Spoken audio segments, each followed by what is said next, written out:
اللہ فرماتا ہے کہ ہم دودھ کہاں سے نکالتے ہیں، دودھ کہاں سے آتا ہے؟ قرآن فرماتا ہے من بین فرث و دم، گوبر اور خون کے بیچ سے۔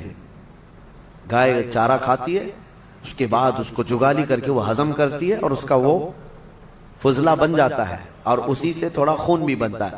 خون اور اس کے گوبر کے بیچوں بیچ سے دودھ کو اللہ نکالتا ہے۔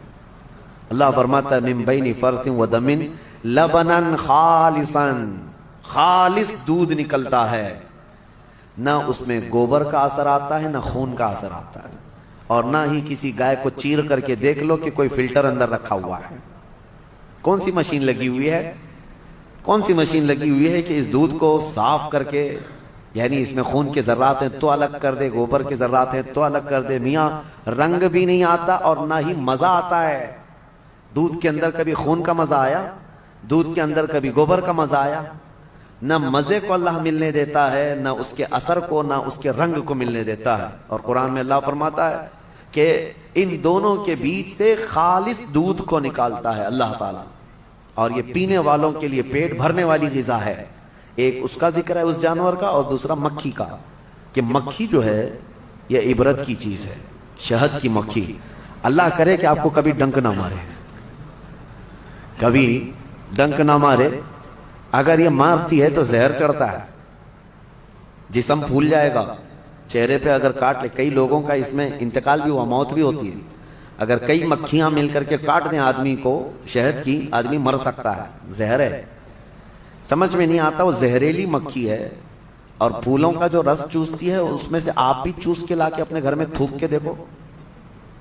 گلاب کو چوس لو، موگرے کو چوس لو، چمیلی کو چوس لو، اور اپنے گھر کے ایک کٹوری میں تھوک کے دیکھو، بدبو ہی آئے گی۔ اور پھولوں کا رس تو کڑوا ہی ہوتا ہے، لیکن وہ مکھی زہریلی خود بھی ہے اور چوستی کڑوے پھولوں کا رس ہے، اور لا کر کے چھتے میں جب ڈالتی ہے تو نہایت ہی شیریں، نہایت ہی میٹھی چیز۔ اب اللہ تبارک و تعالیٰ فرماتا ہے کون ہے جو اس میں مٹھاس پیدا کرتا ہے؟ کون ہے اس کو مٹھاس پیدا کرنے والا؟ کون ہے؟ وہ خالق کائنات ہے، جو پھولوں کو رنگ دیتا ہے اور شہد کی مکھی کے منہ میں مٹھاس دیتا ہے۔ اب اسی کو کہا گیا ہے یہ عبرت کی چیز ہے۔ ویسے آپ کو میں یہ بات بھی بتا دوں، وہ ڈنک مارے تو زہریلی، لیکن تھوک دے اپنے چھتے میں تو وہ شفا والی غذا ہے۔ ایک ہی منہ سے دو چیزیں کیسے؟ اتنا زہر بھی ہے کہ کاٹے تو مر جائے، اور اتنا ہے کہ اپنے گھر میں چھوڑے تو بیماروں کو شفا بھی ہو جائے۔ ایک ہی مکھی کے اندر یہ دو چیزیں۔